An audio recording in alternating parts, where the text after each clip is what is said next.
Welcome, everyone, to this week's version of the Mayors and Supervisors Update. I'm Chris Carosa, publisher of the Mendon-Honeoye Falls-Lima Sentinel, and each week we bring you the thoughts and happenings from around our community.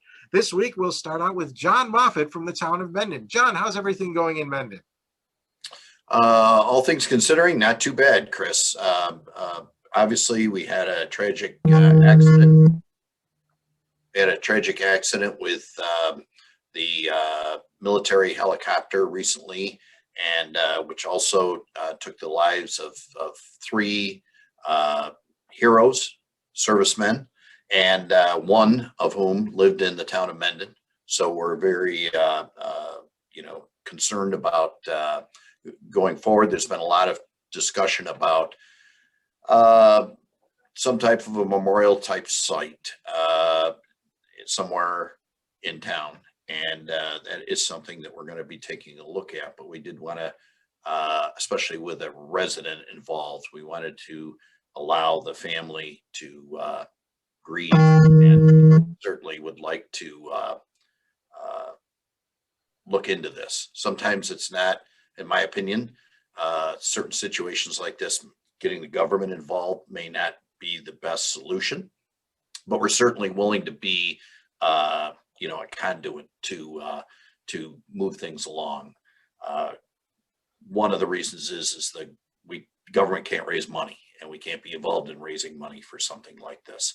So my plan is that to get some of the folks involved who have expressed interest in being involved, and then maybe present something, especially to the local family, as far as what they feel would be appropriate, and make sure they're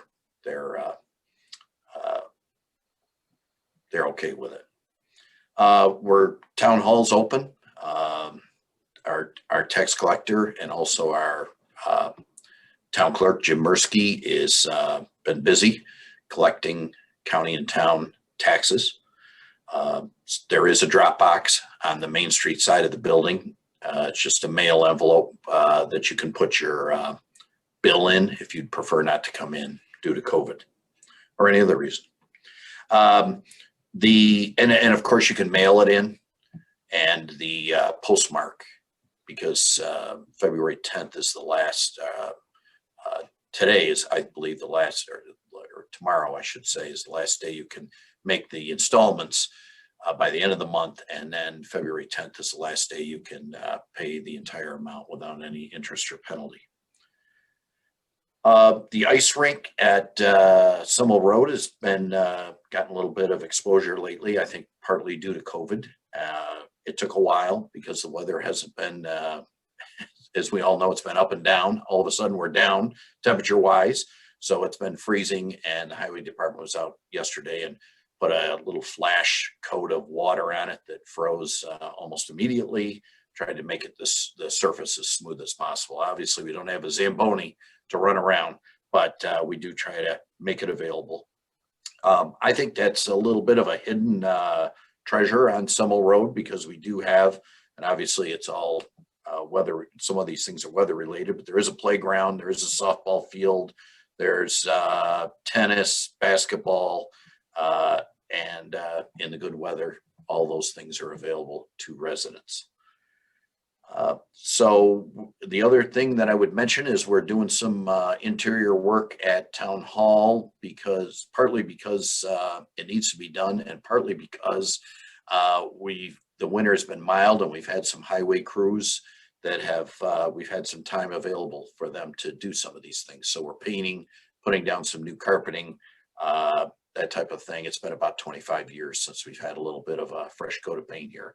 So we're doing a few things like that. We're also going to do some interior lighting with some LED lighting as well. So kind of putting a fresh coat of paint on things here. And, we wish that everyone a speedy recovery who's had to deal with this virus. And hopefully we'll have more and more vaccinations available soon. Thanks, Chris. All right, great, thanks. Mike, town of Lima, how are things there? Things are good here. You'll probably hear a little bit of the construction in the background as we're recording. The elevator doors are actually taking shape. Very interesting to watch how the pieces of an elevator doorway all go together. Of course, with any elevator system, there will have to be a schedule of inspections and certifications and testing. With this particular kind of elevator, it is hydraulic, and so there's pressure tests and all of these things that have to happen on a schedule, for which there will have to be a contract. NYMER, the New York State or the New York Municipal Insurance Reciprocal, who is our town's insurance company, has already forwarded us the briefing packet on all of the mandated inspections, so that when we go out to bid for the contract, then we'll have all of the pieces there. Because of the kind of system this is, it is not monthly certifications required, but every 6 months. Taxes are still being collected. We're approximately 70% received so far. We do have a drop box available outside. And again, because we use the end of the month as our first demarc point for penalties, anything left in there over the weekend will be counted as January. Anything postmarked January will be counted as January. After that, it's a February receipt. Lastly, veterans are very important to our community. The recent tragedy has only served to underscore this. Veterans are getting out of the service and retiring and moving to our area, bringing with them the kind of life experiences and work ethic that make our community vibrant. However, our community is receiving a lower percentage of these new veterans moving in than some of the surrounding communities. Cost is an important factor, especially where pensions are concerned. And communities whose schools give the veterans a school tax break are getting a larger share of incoming vets and their families. I would urge all of you to join me in calling on the HFL school board to give our veterans a school tax break, as Livonia has done. It's no longer a nice to have item, but it's more of the community's baseline offering. It's the least we can do for our veterans, and the longer we put this off, the harder it's going to be to catch up. That's all I have, Chris. All right. Thanks, Mike. Eileen, the village of Scottsville, unmute and begin. Thanks for the reminder. Okay. Scottsville is doing well. First of all, we want to, express our sympathy to the town of Mendon for that tragic accident, especially the fact that you've lost one of your own residents. So our deepest sympathies to you. Onward and upward, we want to remind people that our next board meeting is February 9th, where we have 2 public hearings scheduled, one for the tax override and the other one for the general, to move funds from the general equipment reserve for the purchase of a chainsaw for the DPW. And that will be on February 9th. We also are looking on February 9th just to pass a resolution for the purchase of a new small dump truck for the DPW. So we'll be taking care of that business. With finally some snow coming around here, we just want to send a few reminders to our residents that cars must be off the road between the hours of 3 a.m. and 6 a.m. to accommodate the snow plows.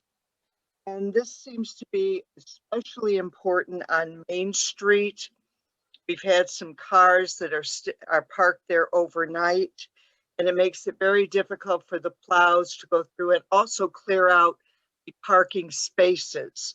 So please, everyone, please make sure your cars are off the road. We had a concern from a resident come in about the sidewalks. Now, Scottsville plows the sidewalks as a courtesy, but that's all we do. If you look at, according to the code, the responsibility for salting, for keeping the sidewalk clear, is with the resident or the business. So we just want to make sure everybody is clear that we're plowing them, but we don't do any of the salting or anything like that. That's the responsibility of the homeowner or the business. And as for anything else, we're pretty quiet around here. So that's it. All right, thank you very much, Eileen. So it's Todd's turn and the town of West Bloomfield. Thank you. Chris, just wanted to pass on my condolences to the 3 fallen heroes, their families in the town of Mendon. Very unfortunate situation, and look forward to doing whatever we can to help support any kinds of memorials or anything that gets moved forward in the future to support that endeavor. Sales tax collection, like everybody else, will kind of continue on. There is a lockbox out in front of the town hall. I just went and met the FedEx driver who was dropping off a couple of the mortgage tax payments from those companies. Unfortunately, some folks are still using our old mailing address at the former highway garage building. So anyone that is intending to mail in, please make sure that you're using the PO Box 87. If you are coming in person, remember we are at the new town hall, 9097 Daylight Drive here in West Bloomfield, adjacent to Prouty Park. From a county perspective, just want to provide kind of a brief update a little bit on COVID vaccinations, et cetera. Ontario County is partnering with Wayne and Seneca counties to do a pop-up vaccine distribution. It will be in Geneva next weekend. So that's an additional number of doses provided by the state. I believe that the number is approximately 600, and it's to provide some additional doses to some of the underserved portions of the community. And so that's a joint effort across a couple of different health departments. We will be getting increased percentage of doses across the county. I believe that is about 16%. That equates to about 32 extra doses on our normal 200. So it's not a significant number, but it is at least an increase, and we hope to see those numbers increasing in the coming months. And this coming week, we will be starting the second doses for some of the folks that were in that very first round of vaccinations. Town hall continues to be open. We're definitely still requesting appointments. If you're coming in, please call, make sure that there aren't any pre-application meetings or anything like that scheduled, so that we are minimizing the number of people in town hall. Other than that, the highway department has been out. Please just be careful of any wind-blown snow as we receive these extremely cold temperatures. The roads get salted. It does help to minimize the snow on the road, but when the wind blows, it will hit those wet spots and create some drifting. So please just be careful when you're out in the colder temperatures as we go through the month of February. Thank you. All right, Todd, thank you very much. Rick, Honeoye Falls, how are we doing there? Okay, Rick, We're doing good. Can you hear me okay? I can hear you fine. Great. No, we're doing okay, Chris. Thanks again for the opportunity. I want to echo certainly and support Supervisor Moffitt and everything he said regarding the tragic helicopter crash last weekend. And again, our sympathy to those fallen heroes and their families. And we will support that as well. But I support Supervisor Moffitt's comments about, taking our time and doing things the right way and what government can and can't do. So Supervisor Moffitt knows he has all of our support as needed. We are also, the Village of Honeoye Falls is getting into its budget season now. With that, we've had 2 Zoom meetings earlier this week. We had a meeting with State Comptroller DiNapoli. And this meeting was with the New York State Conference of Mayors or led by the New York State Conference of Mayors organization. The concern from a budgeting standpoint is that the retirement support that the municipalities are going to have to pay seems to be going up quite dramatically, potentially this year. The numbers are not out yet, but we're hearing potential increases of close to 16%. So we'll see if that is indeed the case or not. And then also we had another Zoom meeting, again, led by the New York State Conference of Mayors, and it was for all the mayors in Monroe County, including the city of Rochester. And the meeting was with all of our elected legislators. So I was very happy to see our Assemblywoman Marge Burns on the call, as well as our newly elected Senator Samara Brook. We appreciated them being on the call, and it gave us an opportunity to talk about our concerns from the standpoint of lack of state aid and state financial support. Certainly the state has a huge deficit that they're trying to figure out a way to make up. But CHIPS funding, which is mainly the roads, the funding for our roads and sidewalks, et cetera, that funding is going to remain flat at this point in time. But our AIM funding, which is the unrestricted funding for the towns and the villages, there's talk about that going down up to 20% this year. That funding has not gone up in close to 15 years. And, unfortunately, it pits us sometimes against the school districts as we talk about these things, because the concern that we have is often as municipal officials is that the school district's funding support goes up to the tune of millions and millions of dollars every year across the state.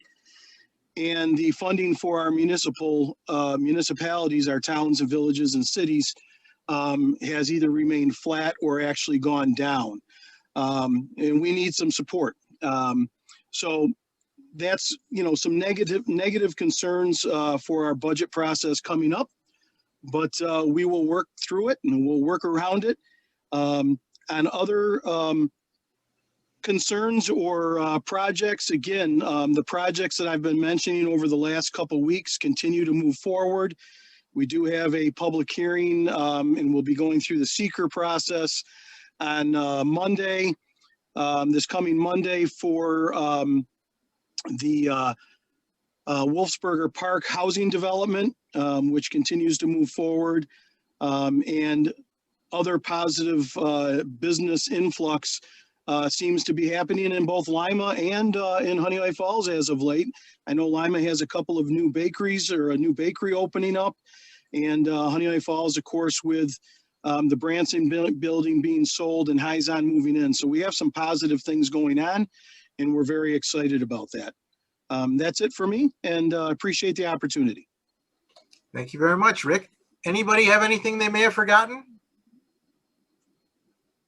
Yes, no, maybe none. Seeing none, I want to thank you all again for participating in this week's Mayors and Supervisors update, and remembering all our audience out there every Sunday at 1 o'clock on our various Zoom and whatever channels we have, YouTube, Facebook, we'll be there with this report. Bye-bye for now. Bye now. Bye.